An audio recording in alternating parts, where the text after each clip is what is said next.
Rafale ஜெட்டில் இந்தியாவோட ஏர் to ஏர் அஸ்த்ரா மிசைலை பயன்படுத்த போகிறாங்க.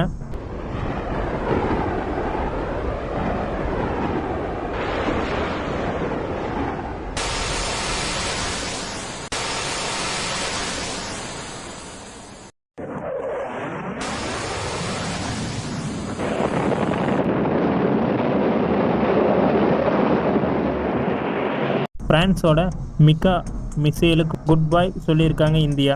இதை பற்றி தான் கைஸ் நம்ம வீடியோவில் பார்க்க போகிறோம். வாங்க வீடியோக்குள்ளே போகலாம்.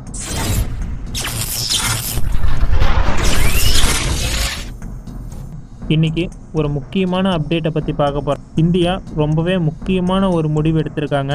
ரஃபேல் போர் விமானத்தில் பிரான்ஸோட ஏர் டு ஏர் மிசைல் மிக்கா பயன்படுத்திக்கிட்டு இருந்தோம். இதுக்கு பதிலாக இப்போ இந்தியாவோட அஸ்த்ரா மிசைலை பயன்படுத்த போகிறோம்.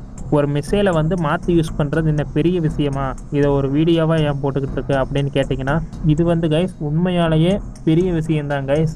இப்போ கைஸ் நம்ம மிக்கா மிசைலை பற்றி பார்க்கலாம். மிக்கா மிசைல் பிரான்ஸில் உருவாக்கப்பட்டுச்சு. இதோட செயல்பாடு கைஸ் சிறப்பாக தான் இருந்துச்சு. இதோட செயல்பாட்டில் நம்மளுக்கு எந்த ப்ராப்ளமும் இல்லை. ஆனால் கைஸ் இதோட ரேஞ்ச் 80 கிலோமீட்டர் தான். இதுக்கு மேலே இருக்கிற டார்கெட்டுக்காக இந்த மிசைலை நம்ம பயன்படுத்த முடியாது. ஆனால் 80 கிலோமீட்டருக்கும் உள்ளே இருக்கிற டார்கெட்டை இது துல்லியமாக அடிக்கும். இப்போ கைஸ் நம்ம அண்டை நாடுகள் சீனா, பாகிஸ்தான் 200 கிலோமீட்டர் ரேஞ்ச் இருக்கிற மிசைலை பயன்படுத்திக்கிட்டு இருக்காங்க. அதாவது இப்படி அவங்க 200 கிலோமீட்டர் இருக்கிற மிசைலை பயன்படுத்துறதுனால கைஸ் நம்ம வெறும் 80 கிலோமீட்டர் ரேஞ்ச் இருக்கிற மிசைலை தான் பயன்படுத்துகிறோம். இப்படி இருக்கும்போது ரெண்டு நாட்டுக்குமே ஒரு போர் வந்துச்சுன்னா கைஸ், இந்த சமயத்தில் நம்ம ஃபைட்டர் ஜெட்ஸ் அவங்க ஃபைட்டர் ஜெட்ஸை 80 கிலோமீட்டருக்கு உள்ளே வந்தால் தான் கைஸ் நம்மளால் அவங்க ஃபைட்டர் ஜெட் அடிக்க முடியும். ஆனால் அவங்க 200 கிலோமீட்டர் டிஸ்டன்ஸ்லேயே அடிச்சிடலாம். இப்படி இருக்கும்போது நம்ம ஃபைட்டர் ஜெட்ஸ் அவங்க ஃபைட்டர் ஜெட்ஸை பார்க்கவே முடியாது, ட்ராக் பண்ணவே முடியாது. அவங்க ஈஸியாக நம்மளை அடிச்சுட்டு போயிடுவாங்க. இதனால தான் கைஸ் நம்ம இதை மாற்றுறோம். அதாவது இந்த கான்செப்டில் பாகிஸ்தான் எப்பயுமே நம்மளை விட ஒரு கை மேலே தான் கைஸ் இருந்தாங்க. ஏன்னா அவங்க 200 கிலோமீட்டர் இருக்கிற சைனாவோட மிசைல்ஸை பயன்படுத்திக்கிட்டு இருந்தாங்க. அமெரிக்காவோட F-35லையும் அமெரிக்காவோட மிசைல்ஸை பயன்படுத்திக்கிட்டு தான் இருந்தாங்க. இப்படி பார்க்கும்போது ஃபைட்டர் ஜெட்ஸ் அவங்கள ட்ராக் பண்ணுறதுக்கு முன்னாடியே அவங்க ஃபைட்டர் ஜெட்ஸால் நம்மளை அடிக்க முடியும். இப்படி ஒரு பெரிய பிரச்சனையில தான் கைஸ் நம்ம இருந்தோம். ஆனால் அது இப்போ இல்லை. இந்த பிரச்சனையை தீர்க்கிறதுக்கு தான் கைஸ் அஸ்த்ரா மிசைலை நம்ம இன்டேக் பண்ணுறோம். அஸ்த்ரா மார்க் 1 பற்றி இப்போ பார்க்கலாம். அஸ்த்ரா மார்க் 1 முழுக்க இந்தியாலேயே உருவாச்சு. இது ஒரு air to air missile. Astra Mark 1ஓட ரேஞ்ச் கைஸ் 110 கிலோமீட்டர் இருக்கு.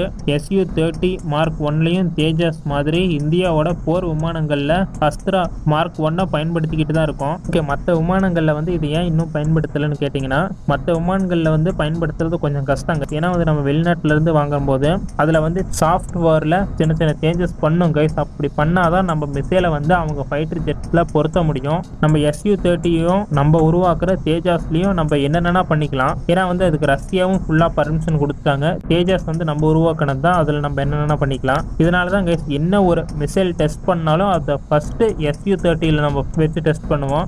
இப்போ கைஸ் இந்தியா ரஃபேல்லையும் இதை பொருத்தலாம்ங்கிற ஒரு முடிவில் இருக்காங்க.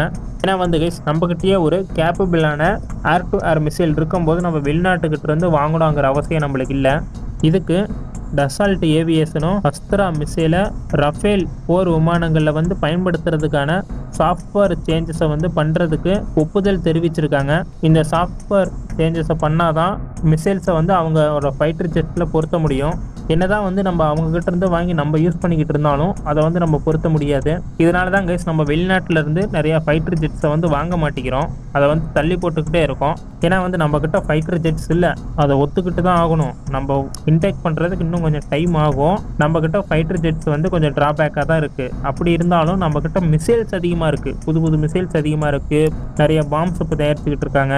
இந்த மாதிரி நம்மக்கிட்ட மிசைல்ஸும் பாம்ஸும் அதிகமாக இருக்கிறதுனால நம்ம ஃபைட்டர் ஜெட்ஸ் தயாரித்தா போதும், நம்ம மிசைல்ஸ் எடுத்து அதை ஈஸியாக பொருத்திடலாம். அப்படி இல்லைன்னா மற்ற நாடுகள்கிட்ட இருந்து வாங்கும்போது அவங்க ஃபைட்டர் ஜெட்ஸை மட்டும் விற்க மாட்டாங்க, அதோட மிசைல்ஸையும் தான் விற்பாங்க. அப்படி நம்ம எங்கள் மிசைல்ஸை பொறுத்துற மாதிரி சாஃப்ட்வேர் சேஞ்சஸ் பண்ணுங்கன்னு அப்படி கேட்டோம்னா கைஸ் அதுக்கு கொஞ்சம் நாடுகள் ஒத்துக்க மாட்டாங்க. இப்போ கைஸ் நம்மளோட அஸ்த்ரா மார்க் 2 பற்றி பார்க்கலாம்.